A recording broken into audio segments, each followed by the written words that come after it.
여러분, 제 이야기를 들어보시겠어요? 저는 박미순이라고 합니다. 올해 63이 되었어요. 30년 전 일이 엊그제 같은데 벌써 이렇게 세월이 흘렀네요. 그때 저는 33세 아줌마였어요. 남편과 이혼하고 어린 태식이와 태희를 데리고 시골에서 서울로 올라왔죠. 아이들은 각각 5살, 3살이었어요. 참 어리고 가여운 나이였죠. 처음에는 정말 막막했어요. 친척 집 셋방에 얹혀 살며 온갖 일을 다 했습니다. 식당 설거지, 건물 청소, 전단지 돌리기. 안 해본 일이 없을 정도였어요. 그러다 우연히 길거리에서 생선구이를 파는 할머니를 보게 되었어요. 할머니 옆에는 손님들이 줄을 서 있더라고요. 그걸 보면서 문득 생각했죠. 나도 저렇게 할 수 있지 않을까? 고향에서 엄마를 도와 생선 요리를 많이 해봤거든요. 어릴 때부터 칭찬도 많이 받았고요. 그래서 저도 한번 해보기로 마음먹었어요. 친척에게 100만 원을 빌려 작은 포장마차를 운영했어요. 시장에서 싱싱한 생선을 사다가 밤새 양념을 만들어 재웠죠. 그리고 다음 날 아침 일찍 나가 길거리에서 구워 팔았어요. 처음에는 정말 힘들었어요. 손님도 없고 날씨가 안 좋으면 장사를 못 하기도 했죠. 하루 종일 서 있다 보면 다리가 퉁퉁 부어서 걷기도 힘들었어요. 그래도 포기하지 않았어요. 아이들 먹여 살리려면 이겨내야 했으니까요. 점점 단골 손님이 생기기 시작했어요. 아줌마, 이 생선구이 어떻게 하면 이렇게 맛있어요? 이런 말을 들을 때마다 힘이 났죠. 한 번은 이런 일도 있었어요. 비가 엄청 쏟아지던 날이었는데 우산을 들고 오신 할아버지 한 분이 계셨어요. 아줌마, 이 비를 뚫고 왔는데 생선구이 안 파시는 거예요? 그 말씀을 듣고 저는 눈물이 났어요. 그날 이후로 비가 와도 꼭 장사를 나갔습니다. 1년쯤 지났을 때 작은 가게를 얻을 수 있었어요. 골목 안쪽에 허름한 곳이었지만 저에겐 꿈의 공간이었죠. 이제 비가 와도 추워도 장사할 수 있게 된 거예요. 가게 문을 연 첫날 태식이가 그러더라고요. 엄마, 우리 이제 부자 됐어? 그 말에 가슴이 찡했어요. 전 아이들에게 대답했죠. 그래, 우리 이제 조금씩 부자가 되어가는 거야. 손님들이 점점 늘어나기 시작했어요. 입소문이 나면서 멀리서도 찾아오는 분들이 생겼죠. 생선을 고르는 안목도 늘었어요. 새벽 시장에 가면 상인들이 먼저 인사를 하셨죠. 미순 씨, 오늘은 참 좋은 것들이 들어왔어. 골라가.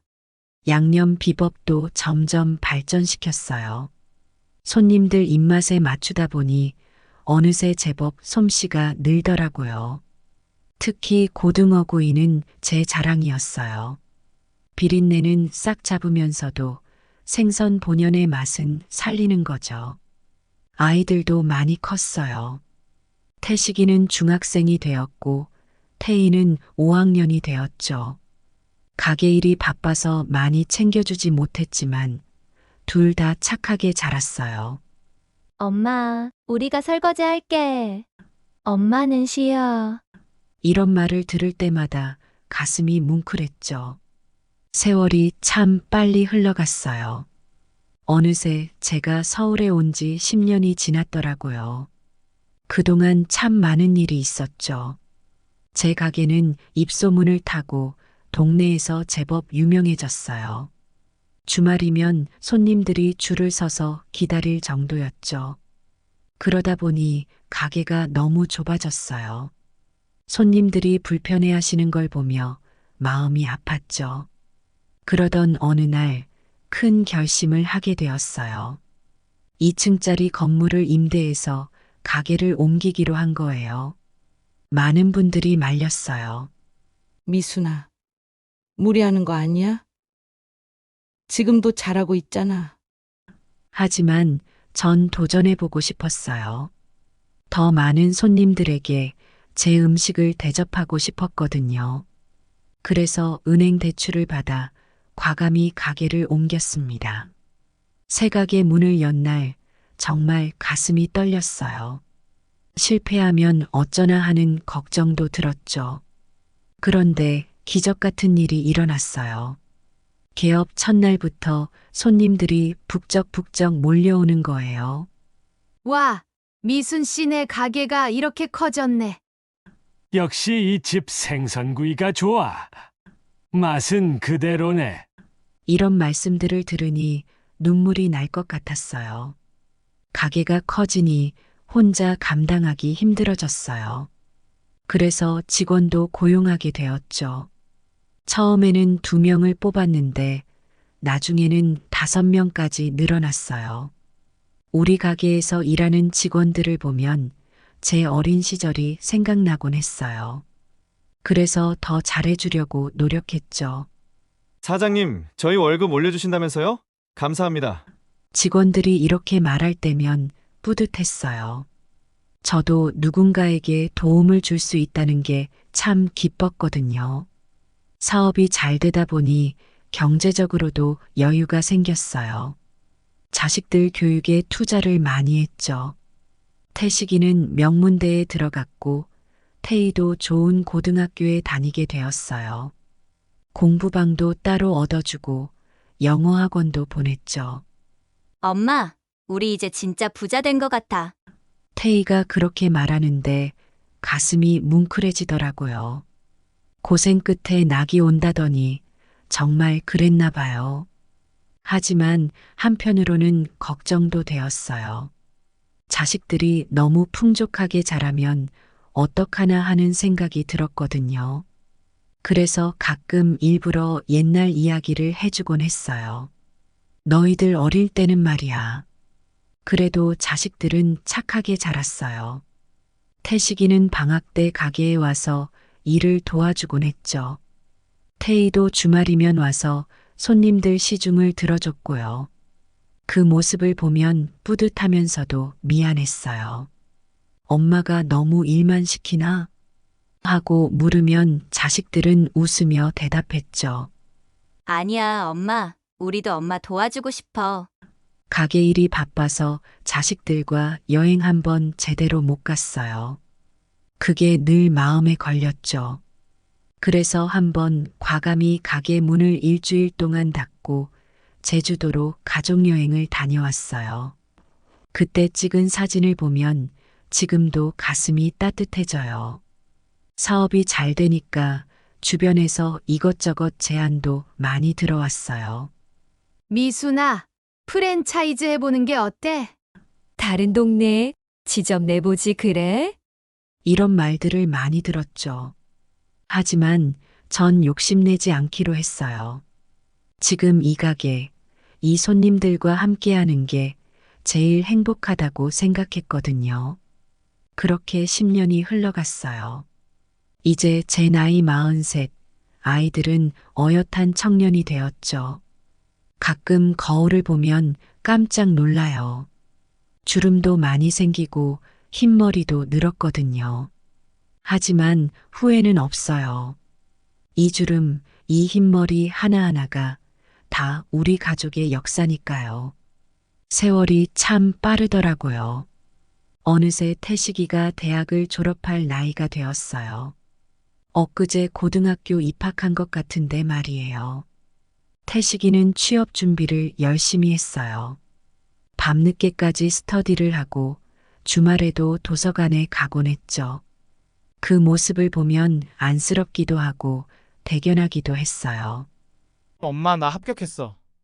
어느 날 태식이가 들어오더니 이렇게 말하는 거예요. 큰 회사에 취직이 됐대요. 그 순간 눈물이 왈칵 쏟아졌어요. 아들을 꼭 안아주며 말했죠. 우리 아들 정말 잘했어. 엄마가 너무 자랑스러워. 태희도 대학을 무사히 졸업하고 좋은 회사에 취직했어요. 둘 다 제 노력으로 이뤄낸 거라 더 뿌듯했죠. 가끔 친구들 모임에 가면 자식 자랑하는 게 입에 붙어 있었어요. 우리 태식이는 말이야. 태희가 어제 이러더라고. 자식들이 잘 되는 걸 보니 더 열심히 일하게 되더라고요. 이제는 나를 위해서가 아니라 아이들을 위해 일한다는 생각이 들었어요. 가끔 가게 일이 힘들 때면 아이들 얼굴을 떠올렸어요. 그러면 어느새 힘이 나곤 했죠. 엄마, 이제 그만 좀 쉬세요. 우리가 벌어서 엄마 모시고 살게요. 아이들이 이런 말을 할 때면 가슴이 뭉클해지곤 했어요. 하지만 전 아직 일할 수 있다고 걱정하지 말라고 했죠. 사실 일하는 게 제 낙이기도 했거든요. 그래도 가끔은 쉬어가기로 했어요. 한 달에 한 번은 꼭 아이들과 외식을 했죠. 셋이서 맛있는 것도 먹고 영화도 보고 그런 시간들이 제겐 정말 소중했어요. 태식이가 30살이 되던 해예요. 어느 날 저녁 태식이가 조심스럽게 말을 꺼내더라고요. 엄마, 사실은 제가 만나는 사람이 있어요. 순간 가슴이 덜컥 내려앉는 것 같았어요. 그동안 연애한다는 말을 한 번도 안 해서 아직 일러서 다행이라고 생각했는데 그래도 겉으로는 태연한 척 물어봤죠. 그래, 어떤 사람인데? 태식이가 자기 여자친구 이야기를 하는데 눈이 반짝반짝 빛나더라고요. 보는 제가 다 행복해질 정도였어요. 엄마, 저 결혼하고 싶어요. 그 말을 듣는 순간 눈물이 핑 돌았어요. 우리 아들이 벌써 이렇게 컸구나 싶어서요. 그래, 결혼해. 엄마가 다 해줄게. 그 길로 은행에 가서 적금을 해지했어요. 그동안 모아둔 돈으로 아들 부부의 새 집을 마련해주고 싶었거든요. 5억 원짜리 아파트를 골랐어요. 좀 무리였지만 우리 아들 며느리가 편하게 살았으면 했어요. 결혼식 날 태식이가 양복 입고 서 있는 모습을 보니 가슴이 벅차올랐어요. 저 어린아이가 이렇게 어엿한 사내가 되었구나 싶어서요. 며느리도 참 예쁘고 착해 보였어요. 앞으로 잘 살아. 그 말밖에 해줄 수가 없더라고요. 태식이 결혼하고 2년쯤 지났을 때예요. 이번엔 태희가 조심스레 다가와 물었어요. 엄마, 저도 결혼해도 될까요? 순간 머릿속이 복잡해졌어요. 태식이 때 큰 돈을 썼는데 태희에게도 그만큼은 해줘야 할 것 같았거든요. 하지만 태희의 행복한 얼굴을 보니 그런 걱정은 눈 녹듯 사라졌어요. 그럼 우리 딸, 당연히 해야지. 다시 한번 은행에 가서 대출을 받았어요. 이번에도 5억 원대 아파트를 마련했죠. 빚을 지게 되어 걱정도 됐지만 자식들 얼굴만 떠올리면 그런 게 다 부질없어 보였어요. 태희의 결혼식 날이었어요. 패백실에서 태희가 절을 하는데 눈물이 나더라고요.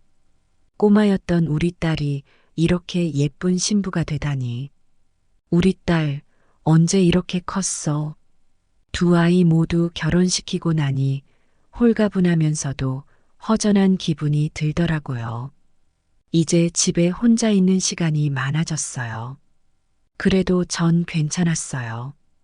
가게 일도 있고 무엇보다 아이들이 잘 사는 모습을 보는 게 제겐 가장 큰 기쁨이었으니까요. 가끔 아이들이 집에 놀러 오곤 했어요. 함께 밥도 먹고 이야기도 나누고 그럴 때마다 제가 세상에서 제일 부자라는 생각이 들었어요. 돈보다 더 값진 게 바로 이런 시간이라고 생각했죠. 세상 일이 참 묘하더라고요. 제가 그토록 바라던 일들이 하나둘 이루어졌는데 왜 이렇게 마음이 허전한지 모르겠어요.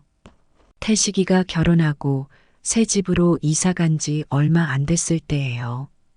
어느 날 갑자기 태식이에게 전화가 왔어요. 엄마, 저희 집에 놀러 오세요. 며느리가 엄마 좋아하는 음식 해놨대요.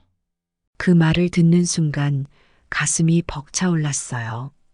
얼마나 기다리던 순간이었는지 몰라요. 서둘러 준비를 하고 태식이네 집으로 향했죠. 새 아파트는 정말 좋더라고요. 넓고 깨끗했어요. 우리 아들 며느리가 여기서 산다고 생각하니 뿌듯했어요. 며느리가 정성스레 차린 밥상을 보며 행복해했던 기억이 나요. 그런데 그게 마지막이었어요. 그 후로 태식이에게서 연락이 뚝 끊겼거든요. 처음에는 바빠서 그런가 보다 했어요. 새 직장에 적응하느라, 새 생활에 적응하느라 정신이 없나 보다 하고요. 하지만 날이 갈수록 상황은 나아지지 않았어요. 제가 전화해도 잘 받지 않았고, 받아도 짧게 통화하고 끊어버리곤 했죠. 엄마, 지금 좀 바빠요.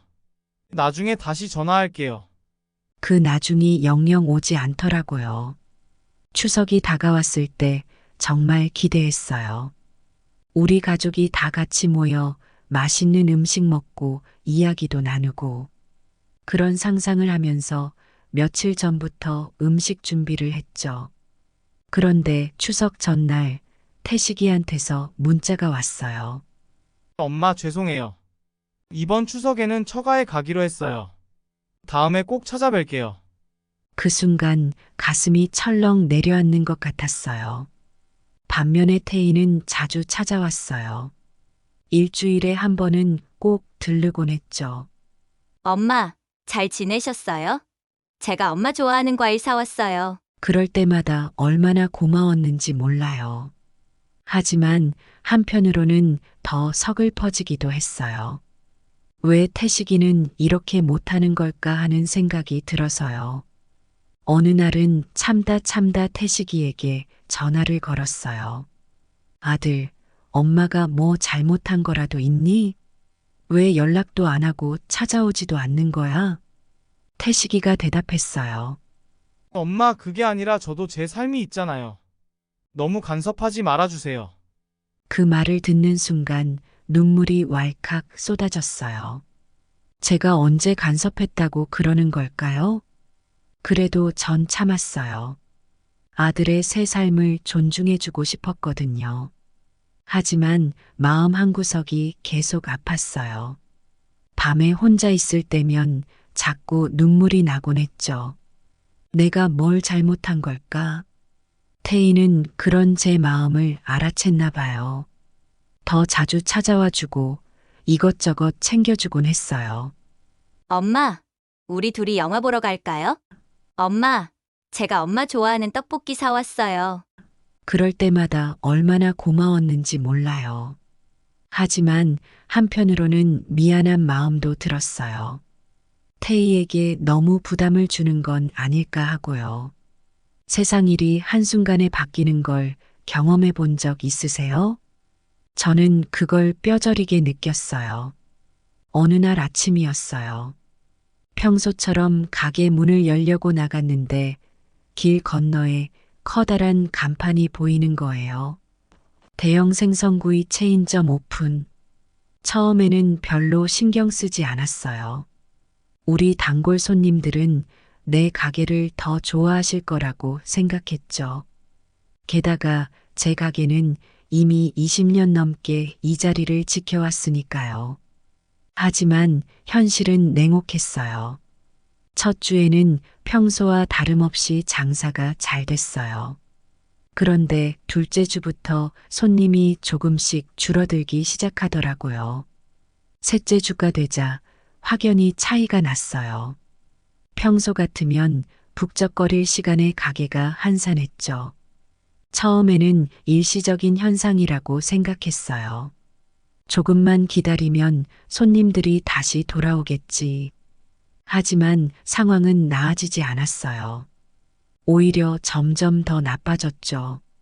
어느 날 단골 손님 한 분이 오셨어요.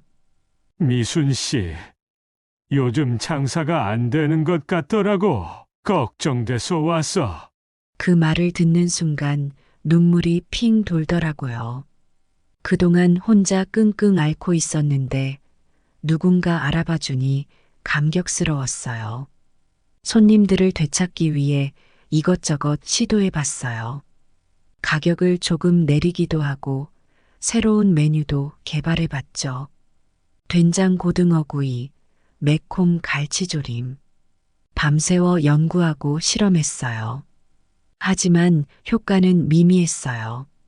새 메뉴를 맛보고 좋아해 주시는 분들도 계셨지만 전체적인 매출은 계속 떨어졌거든요. 직원들 월급 주는 것도 점점 힘들어졌어요. 사장님, 제가 그만두는 게 나을 것 같아요. 한 직원이 이렇게 말했을 때 정말 가슴이 아팠어요. 그 직원의 아이가 올해 중학교에 입학한다고 좋아하던 게 엊그제 같은데 밤마다 고민했어요. 어떻게 하면 이 위기를 벗어날 수 있을까? 하지만 뾰족한 수가 없었어요. 대형 체인점과 경쟁하기엔 제 가게가 너무 작고 힘이 없었거든요. 결국 저는 가게 문을 닫기로 결심했어요. 20년 넘게 지켜온 가게를 포기한다는 게 얼마나 힘든 결정이었는지 모르실 거예요. 마지막으로 가게 문을 잠그면서 얼마나 울었는지 몰라요. 폐업 소식을 들은 단골 손님들이 찾아오셨어요. 미순 씨, 정말 문 닫는 거야? 너무 아쉽네. 이제 어디 가서 이렇게 맛있는 생선구이를 먹나? 그 말씀들을 들으니 더 서러워졌어요. 하지만 이미 돌이킬 수 없는 상황이었죠. 가게를 정리하고 보니 남는 게 별로 없더라고요. 그동안 번 돈의 대부분을 자식들 집 사는 데 썼거든요. 그때는 그게 최선이라고 생각했는데 지금 와서 보니 너무 경솔했던 것 같아요. 갑자기 생활이 팍 어려워졌어요. 월세 내는 것도 빠듯하고 식비도 아끼게 되더라고요. 자식들에게 도움을 청할까 고민도 많이 했어요. 하지만 차마 그럴 수가 없었어요. 태식이는 이미 연락도 잘 안 하는데 제가 어떻게 손을 벌릴 수 있겠어요. 태희도 자기 살기 바쁠 텐데 제가 어떻게 부담을 줄 수 있겠어요. 그래서 혼자 끙끙 앓았어요. 밤에 잠을 못 이루고 천장만 바라보며 생각했죠. 내가 뭘 잘못한 걸까? 어디서부터 잘못된 걸까? 어느 날은 우연히 거울을 보다가 깜짝 놀랐어요. 제 모습이 너무 초라해 보이더라고요. 주름이 깊게 패이고 머리는 하얗게 새어 있고 그제야 실감이 났어요. 제가 정말 나이 들었구나 하고요. 친구들 모임에 나가는 것도 점점 부담스러워졌어요. 다들 여행 다녀온 이야기, 손주 자랑하는 이야기를 하는데 저는 끼어들 말이 없더라고요. 그래서 핑계를 대고 모임에 안 나가기 시작했어요. 여러분, 부모가 자식에게 도움을 요청하는 게 얼마나 힘든 일인지 아세요? 저는 그날 정말 큰 용기를 내야 했어요. 태희에게 전화를 걸었어요. 손이 떨려서 휴대폰을 몇 번이나 떨어뜨릴 뻔했죠. 태희야, 엄마야. 시간 좀 있니? 태희가 밝은 목소리로 대답했어요. 네, 엄마, 무슨 일 있으세요? 말을 꺼내기가 참 어려웠어요. 목구멍까지 차오르는 말을 꾹 누르고 있었죠. 그게 엄마가 좀 어려운 일이 있어서 태희의 목소리가 걱정스러워졌어요. 엄마, 무슨 일이에요? 제가 도와드릴 일 있어요? 그 말에 용기를 내어 이야기했어요. 태희야, 엄마가 요즘 좀 힘들어. 생활비가 부족해서 혹시 용돈을 조금만 줄 수 있을까?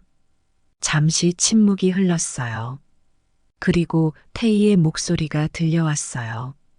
엄마, 갑자기 그게 무슨 말씀이세요? 저도 지금 생활비가 부족해서 힘들어요. 태희의 목소리가 점점 높아졌어요. 엄마, 저도 살기 바빠요. 애들 학원비에 생활비에 어떻게 엄마까지 챙겨드려요? 그 말을 듣는 순간 가슴이 철렁 내려앉았어요. 제가 뭘 잘못 들은 건가 싶었죠. 태희야, 엄마가 무리한 부탁을 한 거니? 태희가 한숨을 쉬더니 말했어요. 엄마, 죄송해요. 하지만 저도 정말 힘들어요. 엄마 도와드리고 싶지만 지금은 어려워요. 전화를 끊고 한동안 멍하니 앉아 있었어요. 눈물이 하염없이 흘러내렸죠. 제가 키운 딸이 이렇게 차갑게 대할 줄은 몰랐어요. 그날 밤 잠을 이루지 못했어요. 제가 뭘 잘못한 걸까? 자식들을 어떻게 키웠길래 이런 대접을 받는 걸까? 그런 생각이 머릿속을 맴돌았어요. 여러분, 인생을 되돌릴 수 있다면 어떤 걸 바꾸고 싶으세요? 저는 그때 자식들에게 집을 사주지 말 걸 그랬다는 생각이 들어요. 작은 원룸에 혼자 앉아 텔레비전을 보고 있었어요. 뉴스에서는 노인 빈곤 문제를 다루고 있더라고요. 그 모습을 보면서 저도 모르게 눈물이 흘렀어요. 저게 바로 나구나 하는 생각이 들었거든요. 벽에 걸린 달력을 바라봤어요. 태의 결혼식 날짜에 동그라미를 쳐놓은 게 보이더라고요. 그때는 얼마나 기뻤는지 몰라요. 딸을 시집 보내면서 5억짜리 아파트를 사줬다는 게 그렇게 자랑스러웠는데 지금 와서 생각해보면 그때 왜 그랬는지 모르겠어요. 제 노후는 생각하지 않고 자식들에게만 올인했던 거죠. 그게 얼마나 어리석은 선택이었는지 이제야 깨닫게 됐어요. 한숨이 절로 나왔어요. 내가 참 바보였지. 그때 현관문을 두드리는 소리가 들렸어요. 옆집 김할머니였어요. 미순아, 괜찮니? 한참을 훌쩍이는 소리가 나서 김할머니는 제 모습을 보고 깜짝 놀라셨나 봐요. 아이고, 왜 이렇게 야위었어? 무슨 일 있니? 참았던 눈물이 왈칵 쏟아졌어요. 김할머니 앞에서 엉엉 울면서 그동안의 일을 털어놓았죠. 가게 문을 닫은 일, 생활고에 시달리는 일, 자식에게 거절당한 일. 김할머니가 저를 꼭 안아주셨어요. 괜찮아. 괜찮아. 다 잘 될 거야. 그 말을 듣는데 더 서러워지더라고요. 김할머니는 저에게 따뜻한 국수를 끓여주셨어요. 미순아, 힘들 때는 꼭 나한테 말해. 우리가 서로 의지하면서 살아야지. 그 말에 가슴이 뭉클해졌어요. 하지만 마음 한구석의 상처는 쉽게 아물지 않았어요. 밤마다 자식들 생각에 잠을 이루지 못했죠. 내가 뭘 잘못했길래 그런 생각이 머릿속을 맴돌았어요. 텔레비전에서 흘러나오는 노래가 제 마음을 더 아프게 했어요. 세월이 가면 가슴 속에 따스함이 자리 잡네. 그 노래를 들으면서 울컥했어요. 제 가슴 속엔 따스함 대신 차가운 서림만 가득했거든요. 여러분, 인생의 두 번째 기회가 온다면 어떻게 하시겠어요? 저는 그 기회를 꼭 잡고 싶었어요. 어느 날 김할머니가 저를 찾아오셨어요. 미순아, 우리 동네 복지관에서 무료로 요양보호사 교육을 해준대. 한번 들어볼래? 처음엔 망설였어요. 제 나이에 새로운 걸 배운다는 게 두렵기도 했고, 할 수 있을지 자신도 없었거든요. 하지만 이대로 주저앉을 순 없다는 생각이 들었어요. 복지관에 찾아갔어요. 처음 보는 얼굴들 속에서 어색하게 앉아 있었죠. 선생님께서 요양보호사 일에 대해 설명해 주셨어요. 여러분, 나이든 분들을 돌보는 일은 결코 쉽지 않습니다. 하지만 그만큼 보람된 일이기도 해요. 그 말씀을 듣는데 가슴이 뭉클해지더라고요. 제가 누군가에게 도움이 될 수 있다니. 그 생각만으로도 힘이 났어요. 교육은 생각보다 힘들었어요. 배워야 할 게 정말 많더라고요. 머리가 아플 정도로 많은 걸 배웠어요.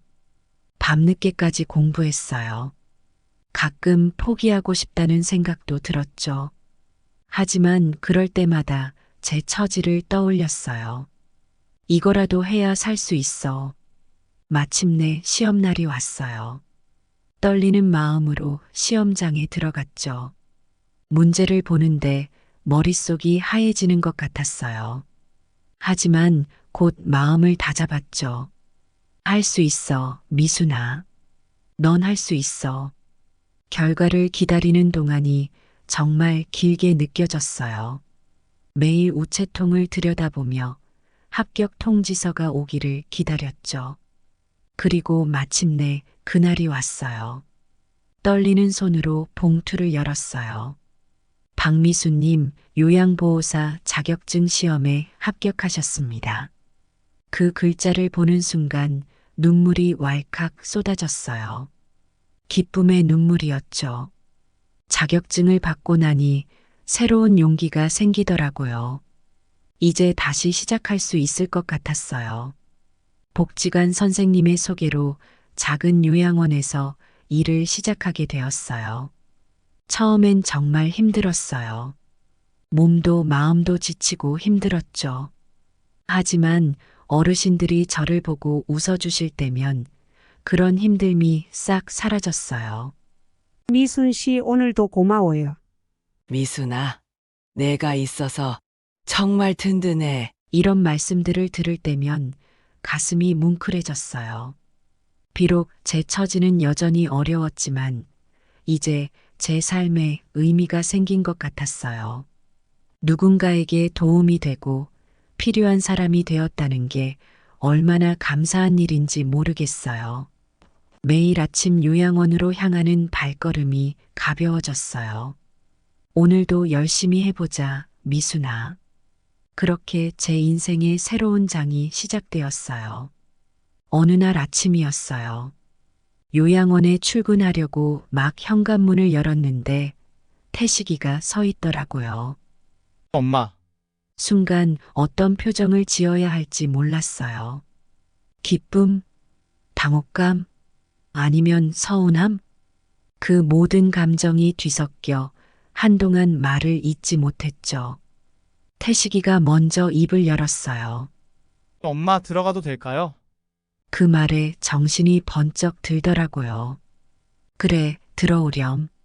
좁은 원룸이라 어디에 앉히기도 민망했어요. 태식이는 어색한 듯 주변을 둘러보더니 조심스레 물었어요. 엄마 여기서 사세요.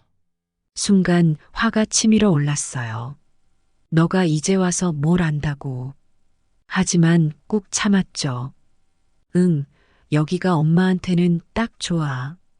태식이가 고개를 숙이더니 흐느끼기 시작했어요. 엄마 정말 죄송해요. 제가 너무 불효했어요. 아들의 눈물을 보니 마음이 복잡해졌어요.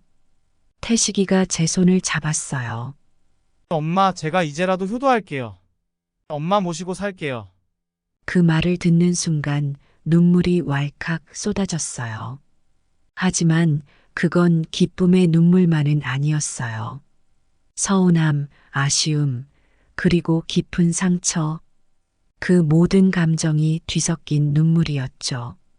태식아 고마워. 하지만 엄마는 지금 이대로가 좋아. 태식이가 놀란 듯 쳐다봤어요. 엄마 무슨 말씀이세요? 제가 이제 잘해드릴게요. 한숨이 나왔어요. 아들아, 엄마가 너의 도움이 필요할 때는 이미 지나갔어. 이제 엄마는 스스로 살아갈 거야. 태식이의 눈에 눈물이 고였어요. 엄마 저 용서해주세요. 마음 한구석이 아팠지만 강하게 말했어요. 용서는 시간이 지나면 되겠지. 하지만 엄마 마음의 상처는 쉽게 아물지 않을 것 같구나. 그날 이후로 태식이가 종종 연락을 해오곤 해요. 하지만 예전과 같은 관계로 돌아가기엔 아직 시간이 더 필요할 것 같아요. 세월이 약이라고들 하지만 때로는 그 약이 너무 쓰기도 해요. 태희와의 관계도 그랬어요. 태식이가 다녀간 지 얼마 후였어요. 이번엔 태희가 찾아왔어요. 문을 열고 태희를 보는 순간 그날의 기억이 떠올랐어요. 제가 도움을 요청했을 때 차갑게 거절하던 그 목소리. 엄마, 태희의 목소리가 떨리고 있었어요. 그래, 들어오렴. 담담하게 대답했어요. 태희가 들어와 앉더니 고개를 숙였어요. 엄마, 정말 죄송해요. 제가 너무 이기적이었어요. 한동안 침묵이 흘렀어요.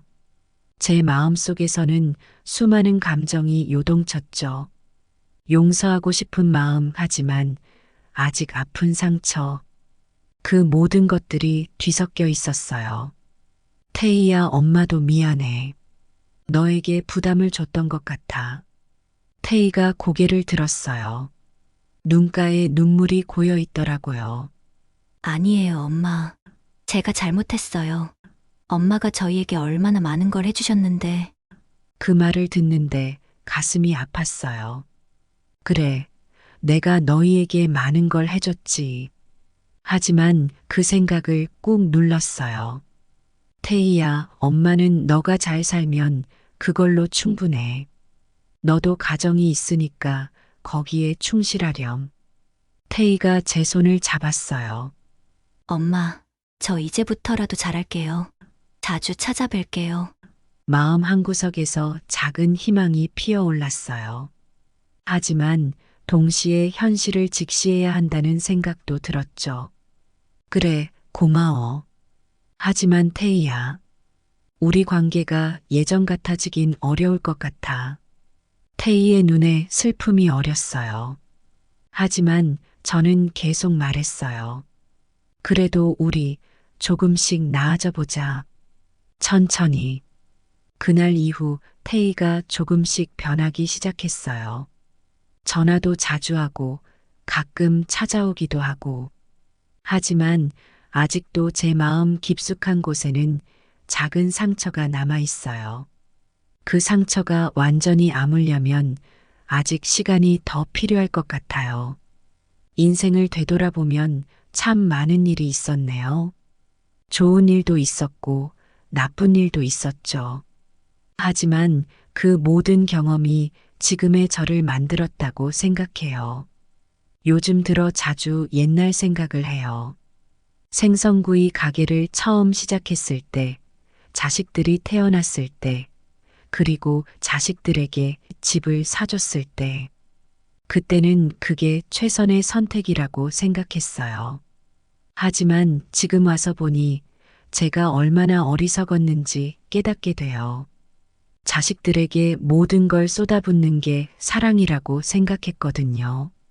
집을 사주고 좋은 옷을 입히고 맛있는 것을 먹이는 게 부모의 역할이라고 믿었죠.